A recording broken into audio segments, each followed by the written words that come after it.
all insurance is outsourcing risk. When it comes to life insurance, disability insurance, and long-term care even, we have a decision to make. The ultra-high net worth families aren't doing it for just peace of mind. They're doing it as a type of diversification, if you will. All the dynasty trust is a irrevocable trust that can live on way beyond you, in some cases 1,000+ years. How do we protect it from the biggest wealth destroyers, which are erosion and division, erosion from taxes? How do we be very efficient with our income taxes? And then division, which is simply getting the money into the wrong hands at the wrong time. There are people that are selling life insurance and buying life insurance where they're literally creating more risk. They're creating risk. By buying life insurance. That should be the biggest red flag.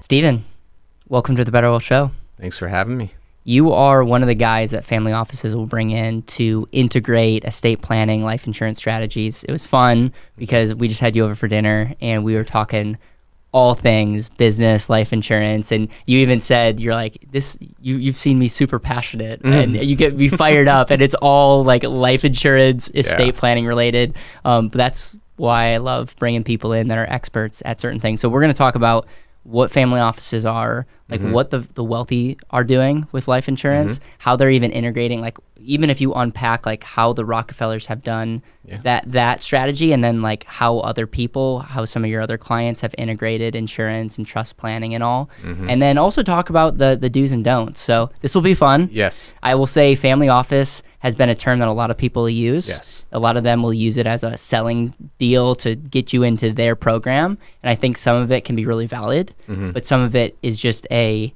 wrapper to sell whatever they want to sell you. And so hopefully you'll set the record straight. And I very much look forward to getting into this conversation with you. I'm looking forward to it too. What does a family office even mean?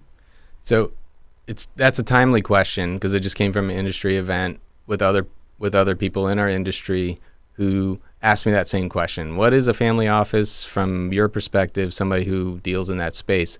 And a family office has a broad term. It can look a lot of different ways. And it could be that here's the simplified version of it is, once a family is operating their world of wealth, not wealth management, their world of wealth, like a business, they are basically a family office at that point. So they might have a formal entity that kind of puts all that in. They may hire people in and be a big single family office. They might use a virtual family office, multifamily office services. They may have a holding company, but they're spending a lot of their time on that and bringing in experts, and that's a family office. So I'd like to say we're defining it broadly, because it can look like a lot of different things. And then the follow-up question everybody always asks is, well, when does somebody need a family office? Yes. And that again depends. So you'd make a great politician. I'm not going to answer any of your questions. I'm kidding. It does depend, because if you say, well, once you're at $100 million and somebody reaches out to you and they're worth $100 million, but they have a very simple world of wealth, they don't need the complexity of a family office. But somebody could be worth $500 million and have a simple world and just not need the complexity. They need good advisors that are all communicating with each other, but they don't necessarily need to restructure into something different. But somebody could be worth 80, 90, $100 million, but they have so many moving parts. They own multiple businesses.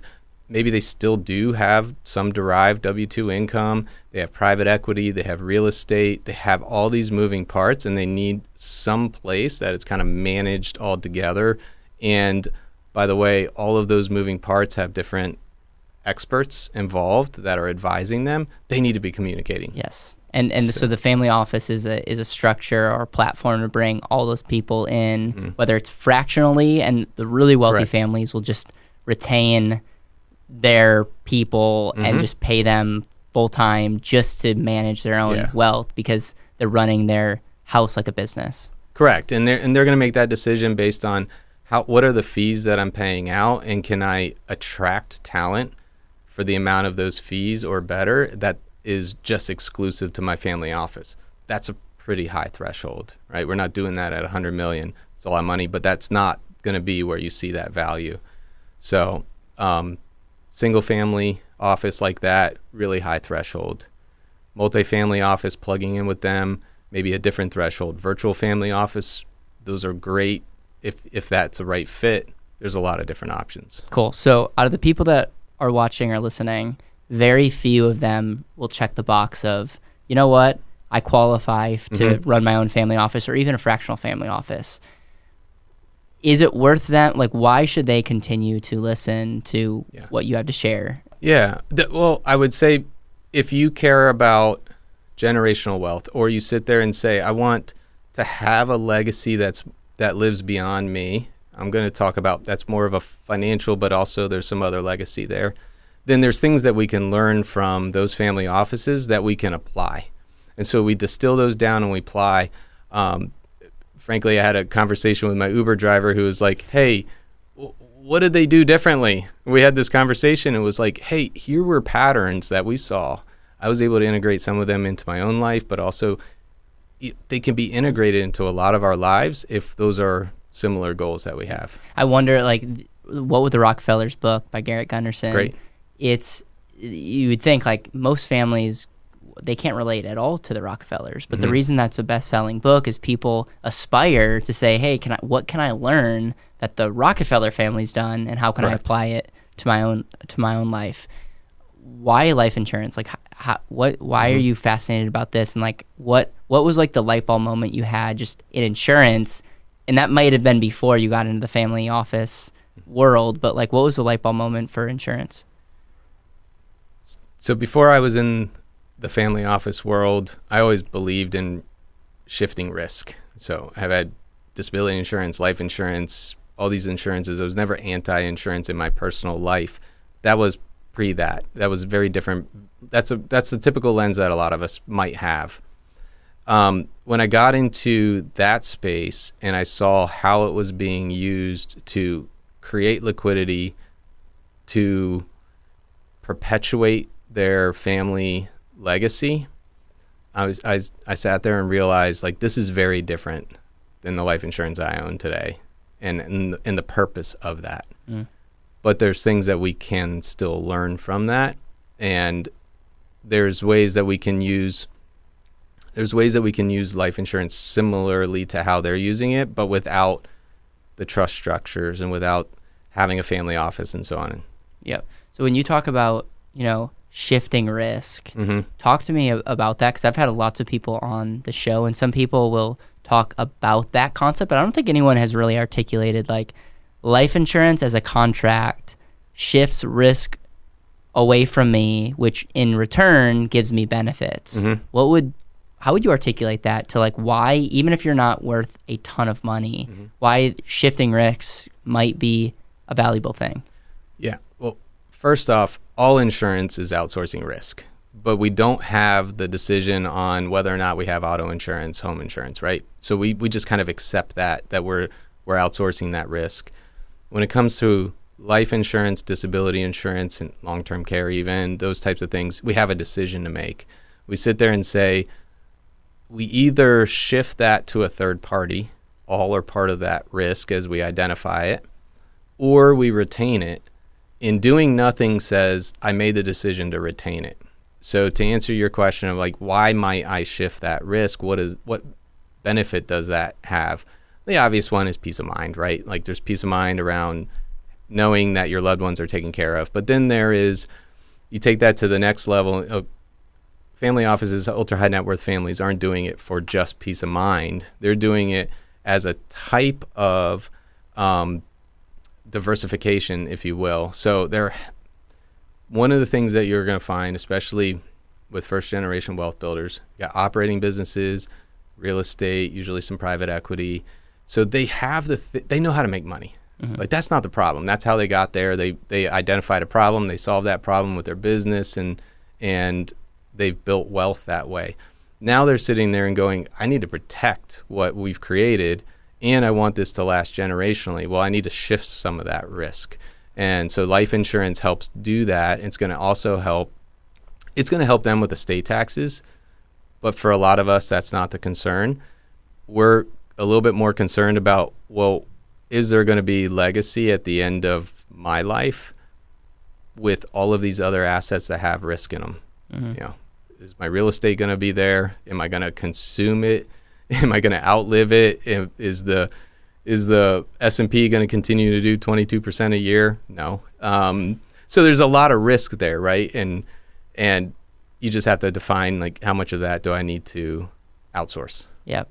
What do you say to the person that wants to self-insure? Because that's essentially what a lot of these financial gurus will say is, like, buy term insurance, and then when you hit retirement, you'll have enough money to self-insure, and that's like the ticket. And it's funny to me that's like, okay, that's the ticket, but then you get these ultra wealthy families that are buying so much life insurance, and it's like, well, they're the definition of self-insure. And yes, estate taxes, great. Would they do that even if it wasn't the estate tax? That would be question number one. If they didn't have to worry about estate tax, would they still buy insurance? And then number two, what's your pushback to someone that's like, you know what, I'm going to buy term and just self-insure? What would you, I mean, they can do whatever they want, but what would your pushback be, even if they didn't even if they weren't going to trigger estate planning, like if they weren't going to trigger estate taxes? If somebody's going to buy term and rely on the markets for the future, fine. Like that's better than not buying any insurance and having risk to their family for the next 20 years. However,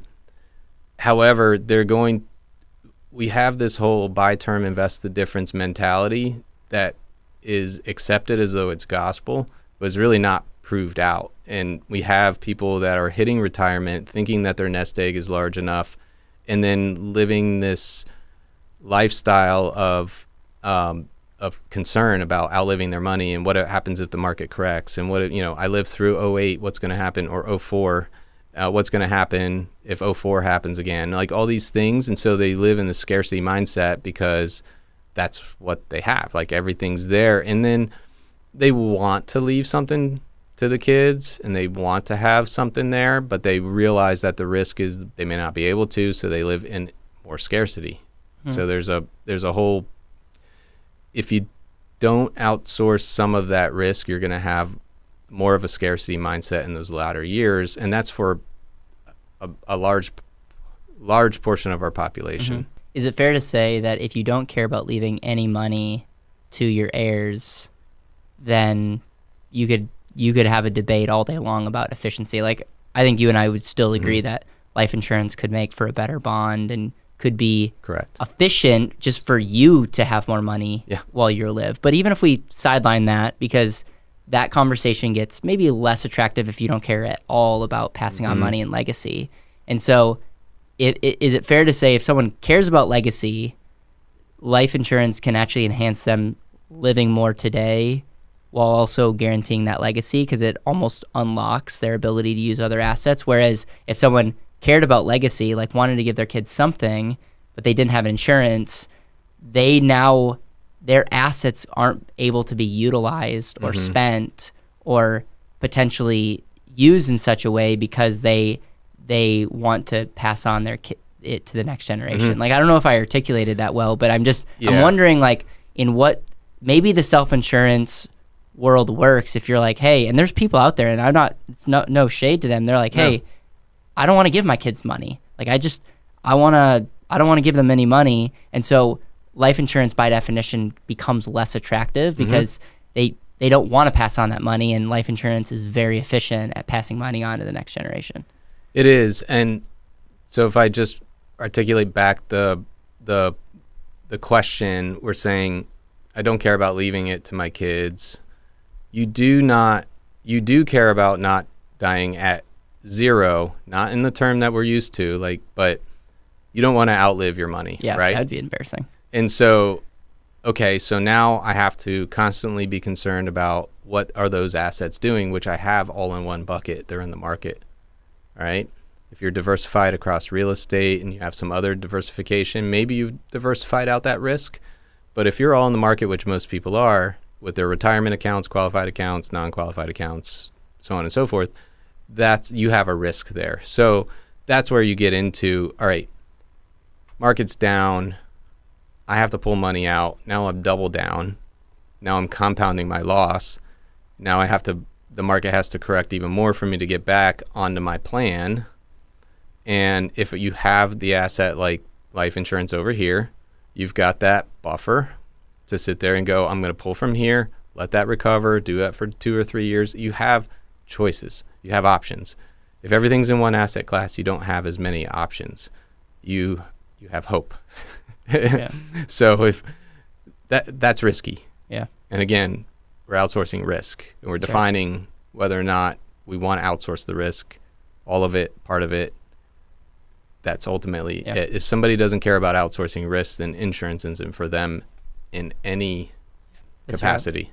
That's right. Because if you're going to assume that all your assets are going to grow 22% a year, no downside, and you don't care at all about the risk, then insurance is a pure drag. If that's the assumption in a bubble and nothing can drop that, then why would you put your money in insurance if that's the rosy assumption?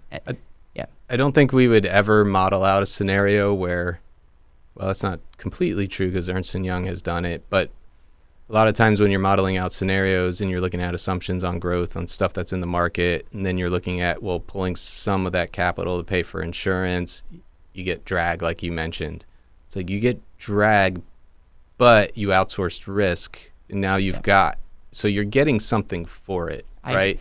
So I'm trying to put together like the equivalent value of life insurance, and I get all kinds of comments. Some people get what I'm doing. Some people think it's super misleading, but the definition of equivalent is like trying to create an apples to apples comparison. Yeah. And so by definition, if we're comparing two things and one thing has a bunch of other benefits and the other thing doesn't, by not factoring in those benefits in some capacity, it's not a true apples to apples comparison. Correct. It's impossible to get true apples to apples because there's so many things that life insurance does.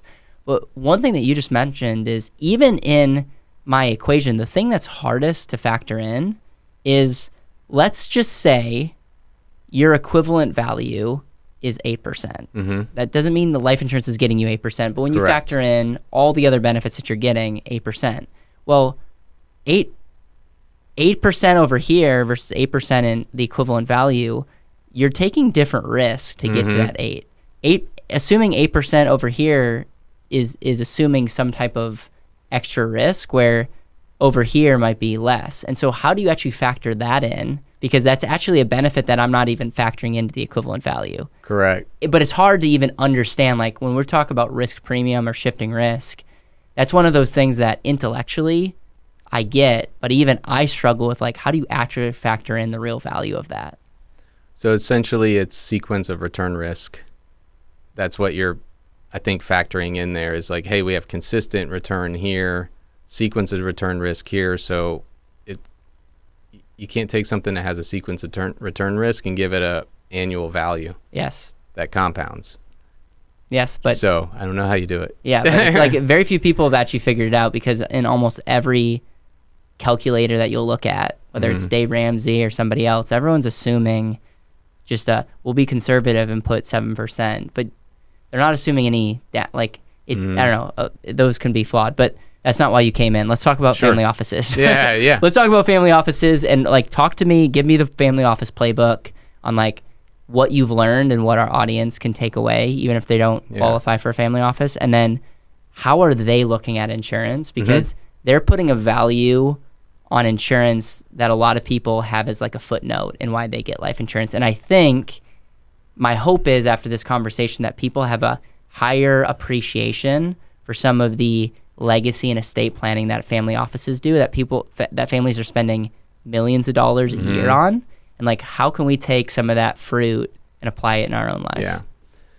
So the first thing I would touch on is just they think about different horizons from a time perspective. So a lot of times in the conversation, when you're having sequence of return conversations and those types of things, people are thinking of long-term, meaning retirement through the end of my life. That's not what they're thinking about. They're thinking generationally. When you're thinking generationally, the risk profile is completely different. And so if we start to think about that, first off, we know how to make money. That's got us there in the first place. Now we're thinking about how do we protect that money? How do we protect it from the biggest wealth destroyers, which are erosion and division, erosion from taxes.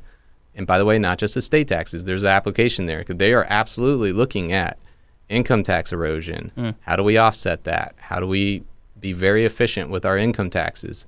Any other wealth transfer type of erosion. And then division, which is simply getting the money into the wrong hands at the wrong time. So guardrails and making sure that the biggest, what I didn't mention is the wealth destroyer is not bad investments. It's these other things. That's not why families lose generationally go broke. It's not bad investments. It's bad structure, because they're thinking about a different time horizon. So if we think about what do the Rockefellers do, what do the Vanderbilts do, if we distill down what really was the difference, it was structure. They kept the money together. They protected it from erosion and division. There was a lot of division on the Vanderbilt side, right? And that destroyed it over a period of time, a lot of wealth. The same thing can happen with families that don't have Rockefeller and Vanderbilt money, Bezos money, so on and so forth. You sit there and go, if I do not have the right horizon in mind, and I'm not thinking about that, I'm just thinking about what's the S&P going to do this year. It's done 22%. What else is going to do? Like you're just not thinking on the same time horizon. So I think that's an important thing for us to start to think about. And then, so most people are thinking retirement and seeing if they don't outlive their money. Like, if we're being honest, most people are thinking, I want to retire and die with money still left over. But usually that's as far as people think. And you're saying the difference between wealthy families that are doing these planning is they're thinking like 3 or 4 generations or longer, which is totally different than, am I going to have enough money 20 years from now? Yeah. They also, this is a very interesting difference too. They think about their family structure differently than we do. So a lot of us look at our family tree and say, here's my parents, here's my siblings, here's me, and we all operate individually. And maybe we inherit something from the parents or grandparents, but they're looking at it and saying, these are all family resources. How's everybody contributing for the good of the family? So then investing in education, if that's important, guess what? That's not dependent on my branch of the tree to invest in education. That's important to the whole family. So the tree is, for lack of a better term, instead of a bunch of branches, we're a trunk. Like what's important to you is important to the family, and the family invests in that, and the family has their resources together. So that's a very different thing. So there's a lot more communication, a lot more transparency. There's not usually a lot of communication and transparency, but especially about financial things amongst the different branches of our family tree. So there's a barrier there. There's a mindset there that changes when you start to think generationally. What else have you learned from working with family offices and how they think? And well, if you think about, we just talked about long-term, totally different time horizon, totally different view of family resources, then yes, there's a life insurance component that helps mitigate some of that risk. And hey, guess what? It creates liquidity. Liquidity replenishes the family reserves and helps make sure like it's happening at the end of a lifetime. Well, the end of the lifetime was our other timeline. Yes. This is going into the next timeline. And if so we're looking at... when you say liquidity, you're saying they're looking at life insurance to say, when daddy passes, the capital, the death benefit that's on dad's life is going to then create liquidity for the structures in place for the family. Yeah.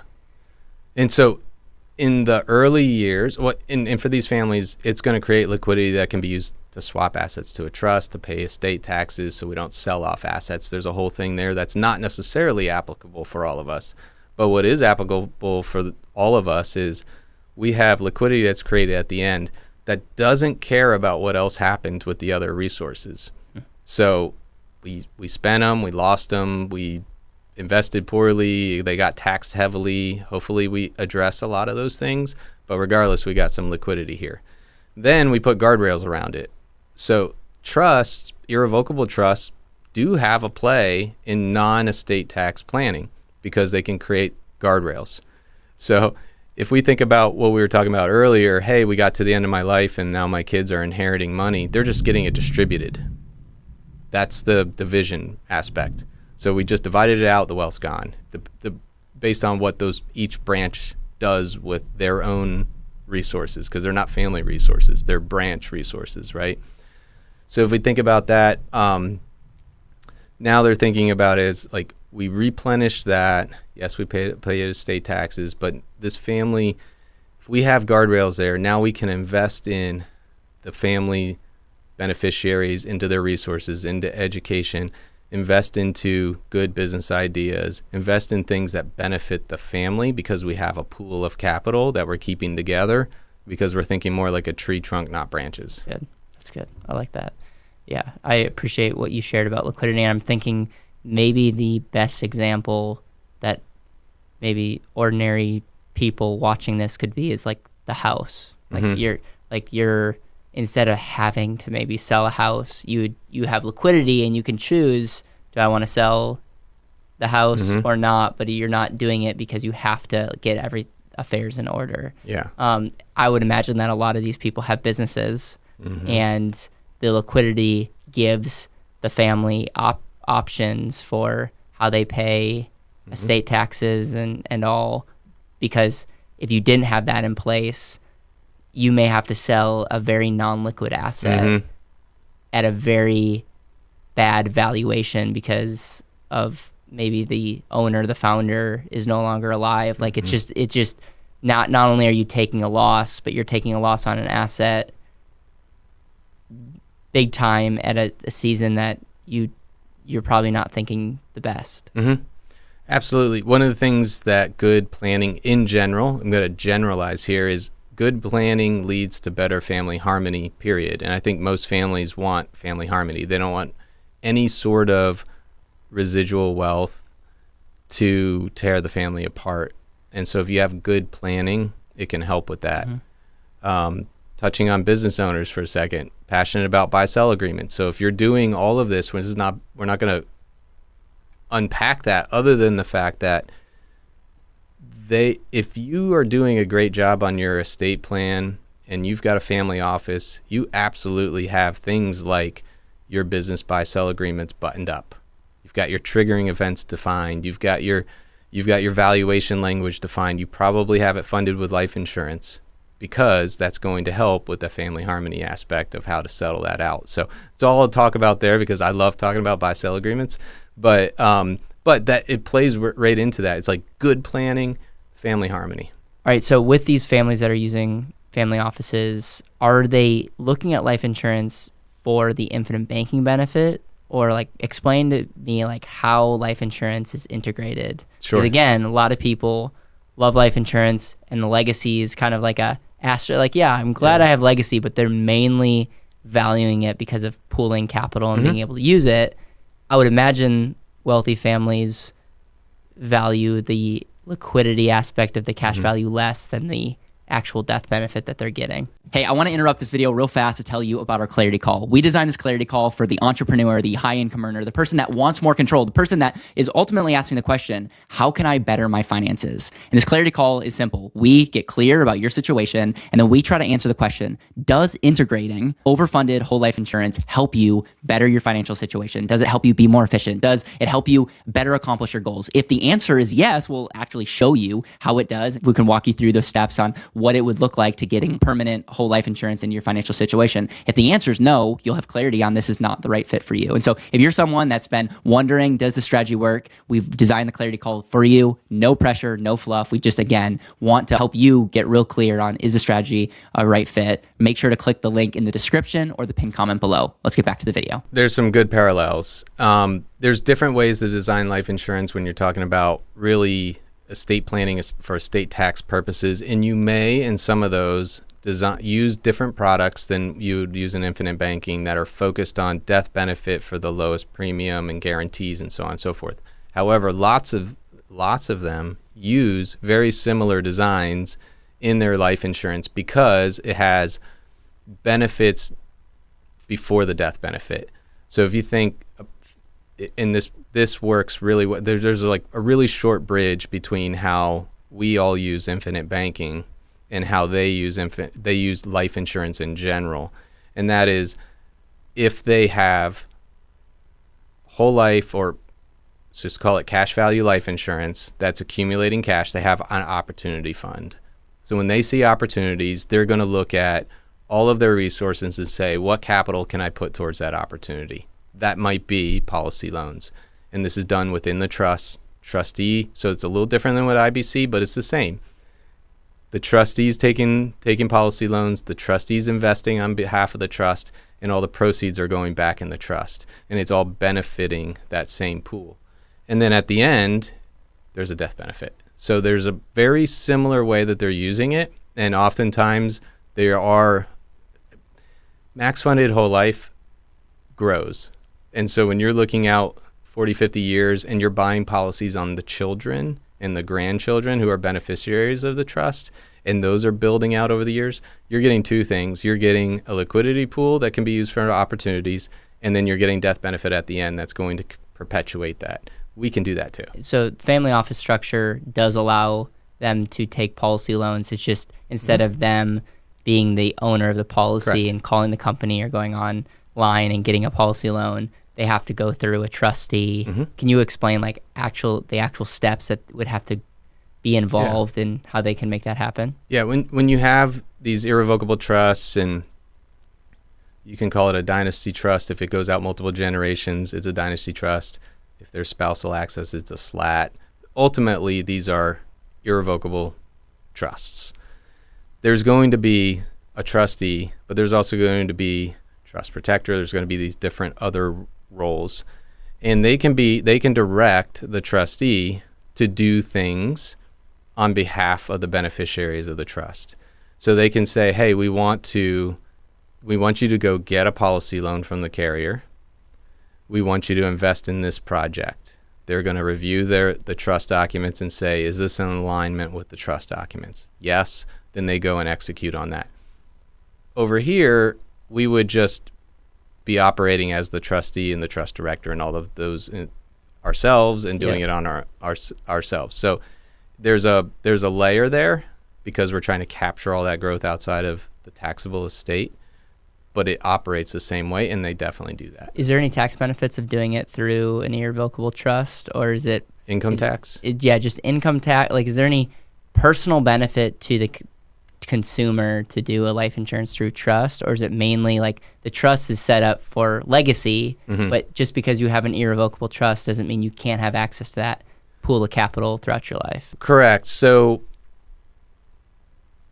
you would likely not want that complexity if you weren't in an estate tax situation. Yeah.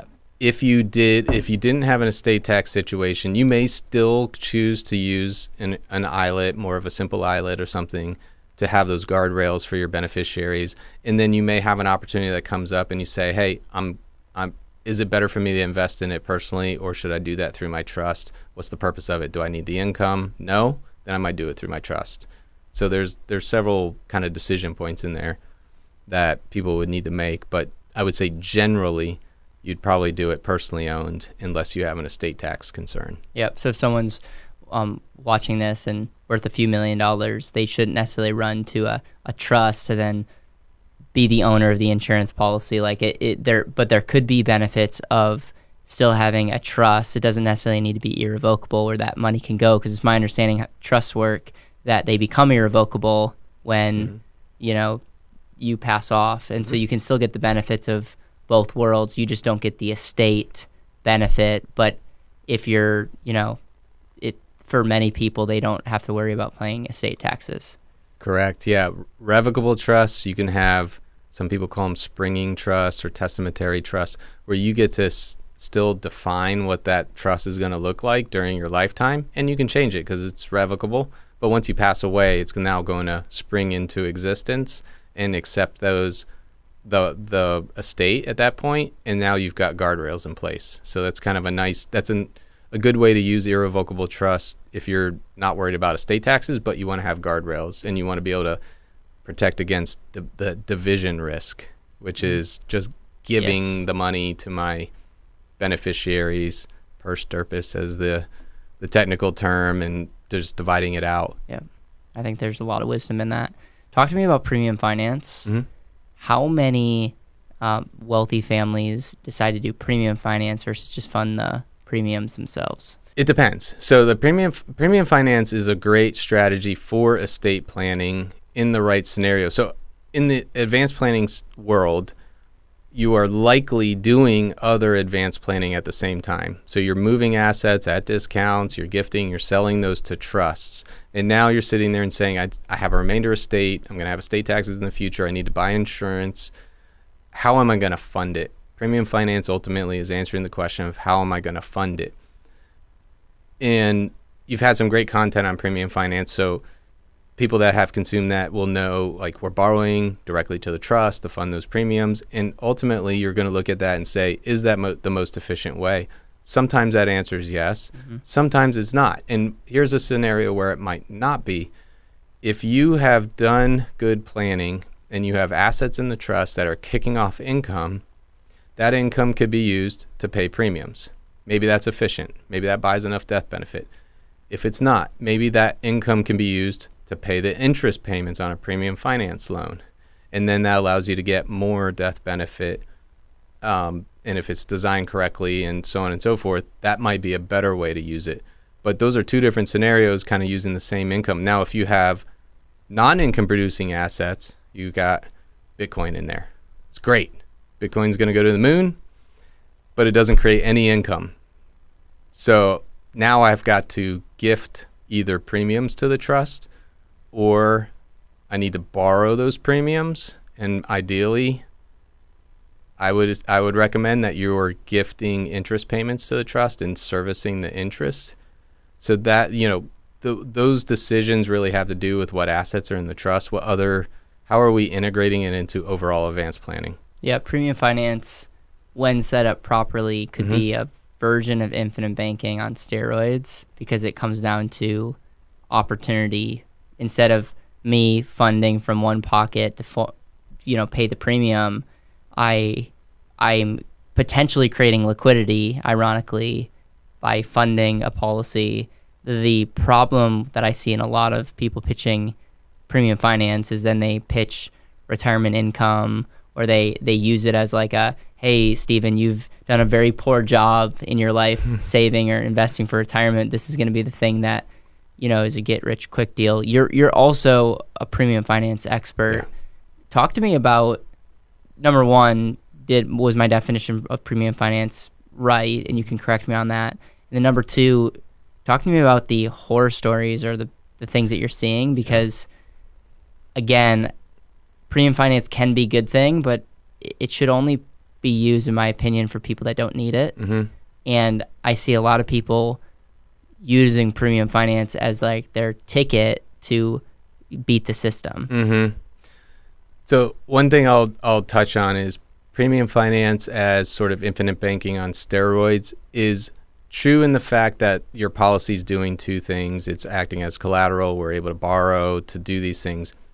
While you have a policy loan, while you have a premium finance loan against that policy, you're not accessing the cash. Correct. But the cash is doing something for you because it's collateral for that loan, so that you can buy a lot more. Yeah, what I was meaning is the money that you weren't paying that premium is freed up, which is it's like not infinite banking, but there's a version of it that's like, instead of me paying $1 million, I'm servicing the interest, but now it's freeing me up to have this money to potentially do other things, and so it's indirectly correct.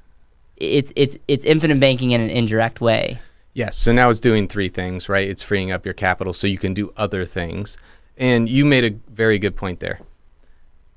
Instead of paying the premium at a large number, we'll say $1 million, I'm servicing interest instead. The important thing is you could pay the premium. That's where it works well. Infinite banking works well. Yes. Full stop. Yeah. Premium finance works well when somebody can pay the premium, but says this is a more efficient way for me to fund it because I've got opportunity cost to using my capital that I can go reinvest in my business. I know what my ROI is like. So that's where, and that's an important piece. So when you start to think about that, where does retirement income come into play? It doesn't. That's not the play. We're looking at estate planning, liquidity for estate planning. We're looking at a profile of person who can afford to strike the check, but is choosing not to because they can do other things with their money. They're not playing catch up on their retirement. And there are moving parts in premium finance that sophisticated buyers of premium finance understand.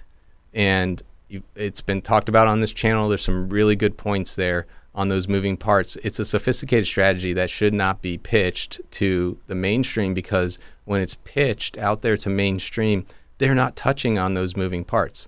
You've got, let's assume we just use whole life premium finance. You've got dividend adjustments. They're not drastic every year, so it's like kind of mild, but we have guarantees. But then you have interest rate risks. And so what happens if interest rates go up? Well, eventually dividends will too. They'll kind of trail, blah, blah, blah. There's a couple moving parts there. A lot of times it's being shown with IUL.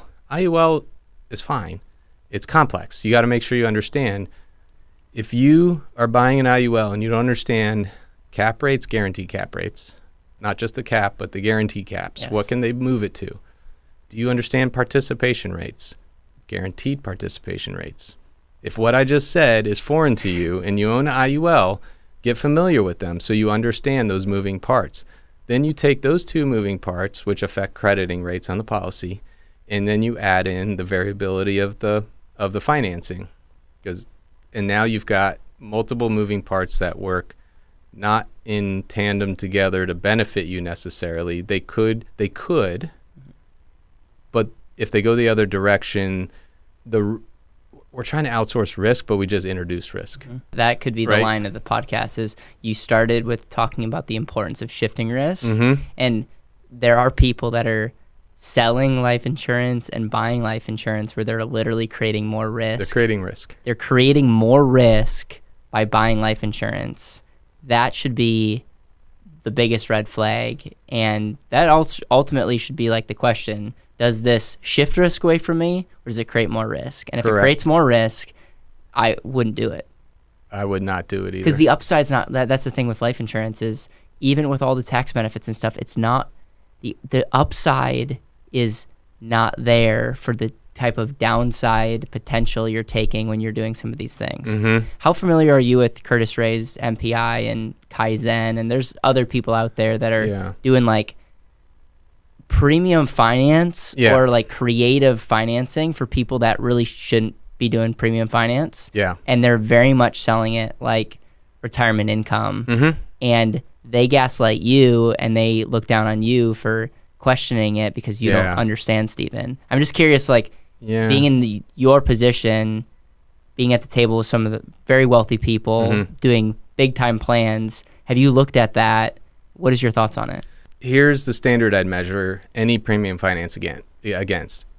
There is a standard at which you say this is a healthy premium finance strategy. And that standard is, can the client write the check and choose not to? That's one. Probably fails on Kaizen. I'm not super familiar with MPI, but if it's anything like that, probably fails there, maybe. Is the client servicing interest? Kaizen, they're not.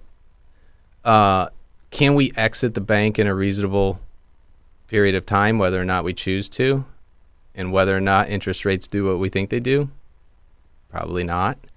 So these are some things that when you have an ultra wealthy family that's doing it for estate planning purposes and they're not doing Kaizen, first off, because they're going to make sure that these things are in place. They understand their guarantees. They understand their collateral.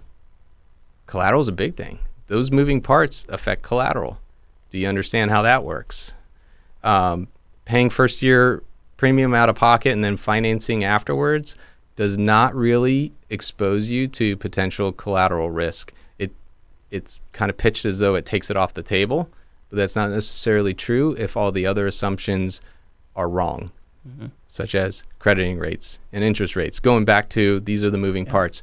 So anybody that's involved in any sort of premium finance strategy, no matter how it's projected, has to understand all of those moving parts, how they affect each other, what happens if they go a different direction. I don't care what the historic 30-year marker of arbitrage is.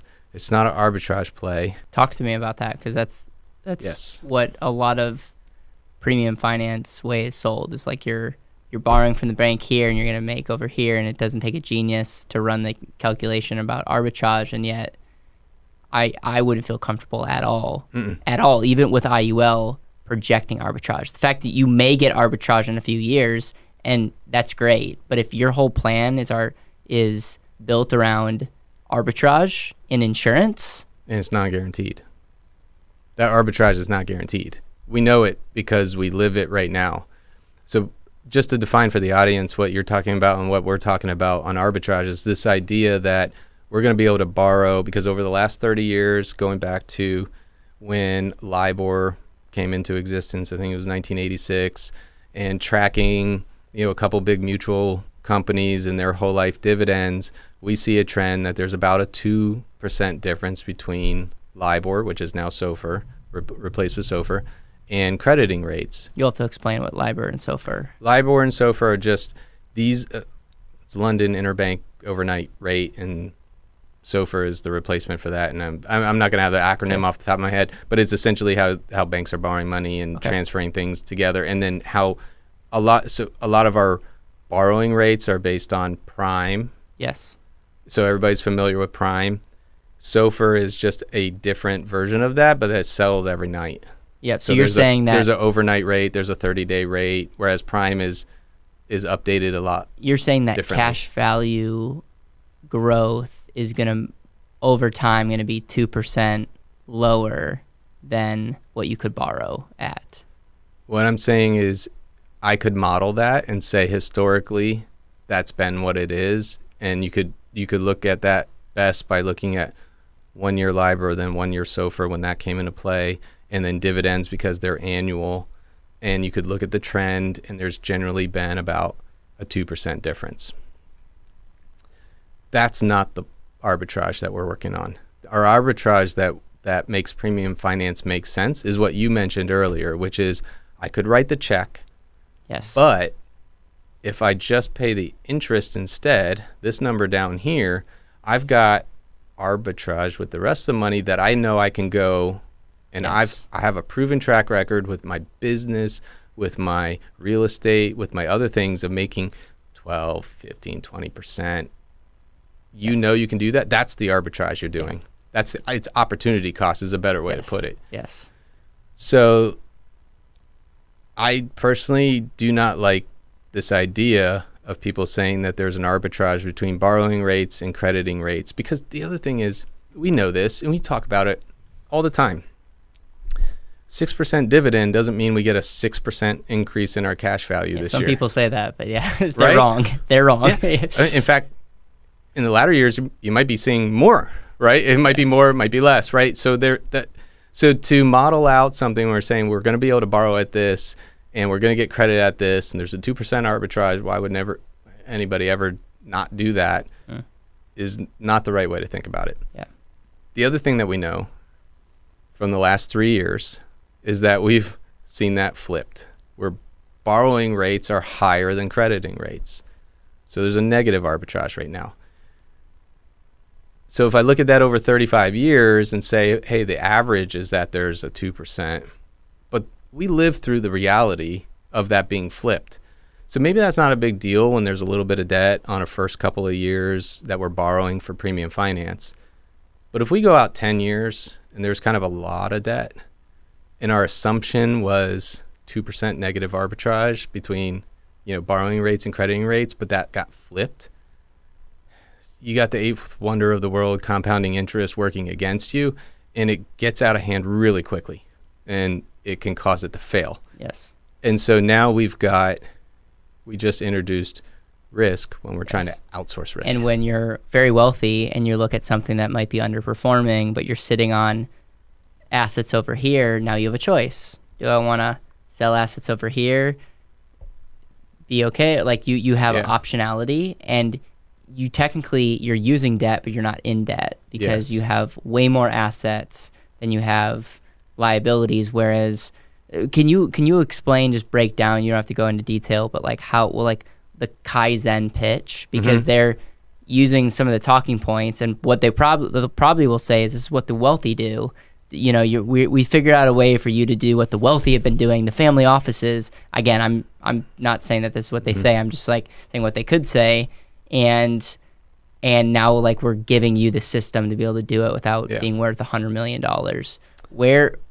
What are they doing, and what could be the things that really don't work out well? The first thing they're doing, and I have not refreshed myself on Kaizen, but I looked at it very seriously before for other people. So I'm going back a little bit, but one of the things that I recall is you're paying initial premiums with no debt at first, which is creating cash value. So, and there's no bank involved, so there's no collateral position. They also get around a lot of insurance regulations. Correct. Yes. So, yes, but the carriers they're using don't have the same. Yeah, there's no premium finance committee for those. So let's put it that way. But still, they're not meeting those thresholds. They do have thresholds, and they're not meeting them. But so you're paying some of it out of pocket. And you have some cash value that's building up, and then by the time you introduce the bank debt, you're borrowing future premiums, but you're collateralizing the prior premiums cash value. Okay. So the important thing with that is, if there's enough cash value in those prior premiums to cover the bank collateral for the future premium, there's no gap collateral. Yeah.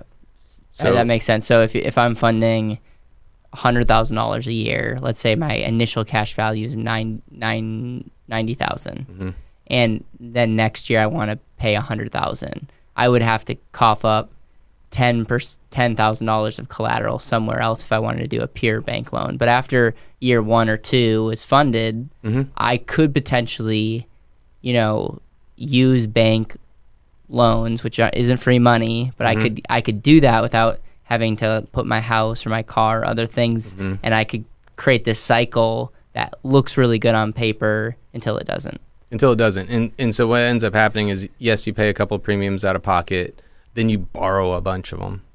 And oh, by the way, you're not paying interest, so interest is accruing into the loan. And so the leverage that you think is a benefit because the bank's paying those is really creating a large amount of debt. And if you go back to what I said, what's a healthy premium finance design? You should be servicing interest. Recommend that in most scenarios. You're not servicing interest, so we're accruing interest. So now we got interest on interest. We've got future premiums added into that same pot, much bigger number.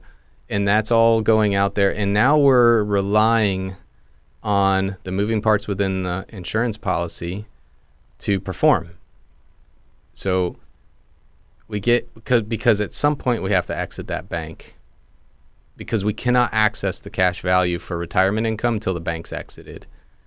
And so the risk is that you retire, there wasn't enough cash value to exit the bank, you don't have access to it anyways, and now if you want to have access, you need to pay down the bank loan to exit. There's a lot of risks there.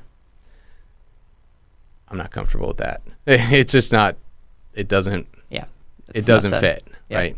Well, we might have to have you back on to talk more about that, but that would be a separate episode, and it would be curious to see, like, if you have questions, please put them in the comments. I'd be curious to hear your thoughts. All right, you mentioned Dynasty Trust.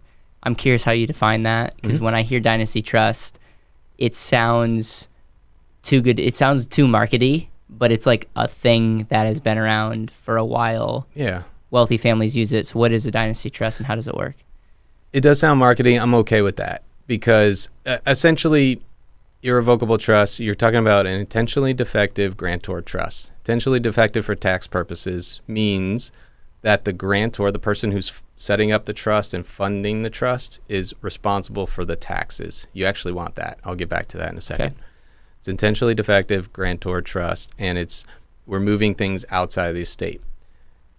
You could call it whatever you want. It's a dynasty trust when the terms of that trust and it's in a situs at which allows it to perpetuate out to a long period of time. So depending on the state, it could be 1,000 years, it could be till multiple generations of the last heir that's beneficiary that's alive at the time it was generated. Like there's you look at the states, but there's a reason why you go to specific states, and it has to do to set up dynasty trusts, and it has to do with their language around what's called rules of perpetuity, rules against perpetuity. So that's all the dynasty trust is. The other term that comes hand in hand is a SLAT. So Okay. spousal lifetime access trust. It's a IDGIT, intentionally defective grantor trust, that has a spouse of the grantor as a potential beneficiary of that trust. And by the way, that could be a dynasty trust. You can have a SLAT dynasty trust. So Interesting. all those terms are doing, like they sound like marketing terms, but they're really descriptors. They're just saying, what is this trust doing? And a lot of times once you've kind of defined that and you get to name your trust, a lot of times it's going to be in the name of the trust. Okay. So- So in another, if I'm dumbing this down, all a dynasty trust is a irrevocable trust that can live on way beyond you. Mm-hmm. In some cases, 1,000+ years. Which, do your research on how long America's been around. Like that, thousand years is a long time, and you can put, like, I'll just say, little Lego blocks on there for things like benefits to your spouse or other things that you can like customize that to create optionality. But the whole idea is the dynasty trust over time, as multiple generations, should be, no pun intended, but an asset or a foundation to that family. Is the Rockefeller family, did they have a version of a dynasty trust? Yes. Yeah. And that's why it's like they've had multiple trusts. There's a good amount of information out there about them, and they will, and some of those, because of the way the rules were back when they were formed, I think some of those are spilling out in this generation. Don't hold me to that in the comments if you researched it, like, and you're like, Steven, that's not true. But I think that's the case. But they have multiple trusts, and they were set up in different ways. But the rules that regulate that are at the time the trust is put into place. So we may have more favorable rules today even than when they put theirs in place. Oh, yeah. interesting. That's fascinating. So even though laws have changed, the trusts that got established back in the day, they're still honored. They're still honored even if the rules are more favorable now. Yes. So it's not always that the rules are less favorable. But I did want to touch on something that I mentioned I will get back to, which is that intentionally defective part saying that the grantor pays taxes. Here's the great thing about it. And you have to explain what that means, because very few people, including myself, could articulate what you just said. So we set up a trust. I'm the grantor. Okay, meaning you're the one that's setting up the trust. Setting or up the funding trust. I'm funding it. Okay. I am gifting my full exemption to it of $15 million for myself, and it's going to be a SLAT, so my wife's going to have a separate one, right? This is all hypothetical. I love it. But this is realistically how it works. So I'm gifting my $15 million worth of assets, which ideally I used illiquid assets and got a discount. But anyways, I got that in there. But these are income-producing assets. Trusts do not get rid of income tax. But trusts are heavily taxed. They're taxed on income side on the highest rate. So I actually want to pay the income tax on that trust for two reasons. One, my tax rate might be a little less. I can do some good tax planning, and I've got my tax rate down. The other thing is, if I pay the income tax on those assets that are in the trust, what do those assets not have? Tax drag from income taxes. So they're now accrued with the income that was dispersed in that trust that's now getting reinvested. It continues to grow in that trust. And guess what? Because I paid the taxes on it, and the IRS does not recognize that as a gift. So it's one of the few areas where the IRS actually gives us a free gift. So interesting. I don't know if I like that term, but yes, there's sort of there's a version of that where it's, I am benefiting the trust without having to recognize a gift. Yeah, I'm going to use an analogy that might be bad, but I'm trying to like connect the dots here. So if you have a 401k that's a Roth versus a traditional 401k, and they both have the same limits. Technically, you funding a Roth, you're funding more money than a traditional, because the traditional, you're putting in the same money, but there's tax that still has to get paid from there, and who knows, let's just say the tax rate's the same. Still, like, you're paying with after-tax dollars, which means you get to fund more for your future, which will get amazing tax benefits and grow. Is that something similar to, like, the trust is you're able to actually fund more favorable, pay it outside the trust, versus if you had to pay it inside the trust, you might have to pay more taxes, number one, but that also results in having just less money in the trust in itself. You would have tax drag on that asset. So let's say I live another 40 years, but I've been paying the income tax on here. The difference between me paying the income tax and the trust paying the income tax, and what those assets grow to, identical assets, same growth, is going to be dramatically different, because this one had to peel off some of that to pay taxes. The other thing it does, so if you think about who's doing this, they have an estate tax concern. We moved as much as we could into an irrevocable trust, but we still have a residual estate. So the grantor paying the income tax is also reducing their estate. So there's a little benefit there too. It's one of the few times where you might actually be happy that you're paying tax instead of the alternative, which is your trust. So just to make this very simple, because I want people to be able to understand this. Let's say your trust has $1 million in it. You funded that, okay? So I'm assuming no taxes have to be paid on that initial funding the trust. As long as you file a gift tax return that says I used my exemption. Okay. Correct. If you didn't use your exemption, well, then you have gift taxes on that, which is steep. So you would use your exemption. Okay. And then let's say that million grew to 1.1 million next year. Would you pay tax on that additional 100,000? Only if there was a taxable event, just like any other part of our life. So if the asset grew to, what did we say, $1 million to $2 million, but there was no exit, there was no income tax recognized, then no. Okay.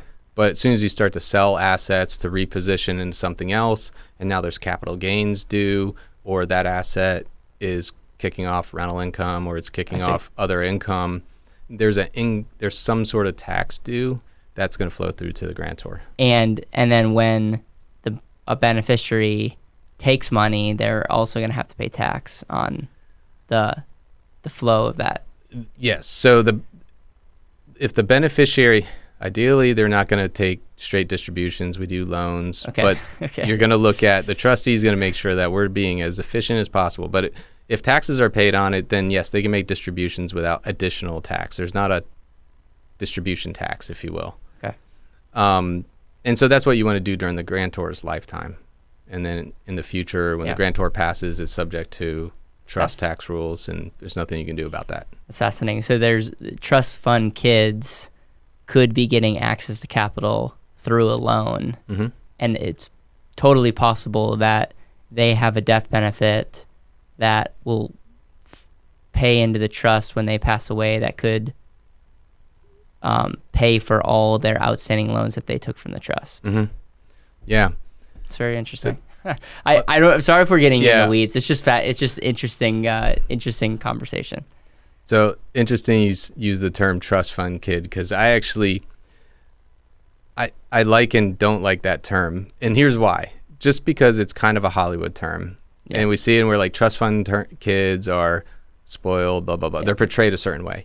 The alternative actually is more likely to create that behavior that we associate with trust fund kids, and that is inheriting wealth directly. Yes.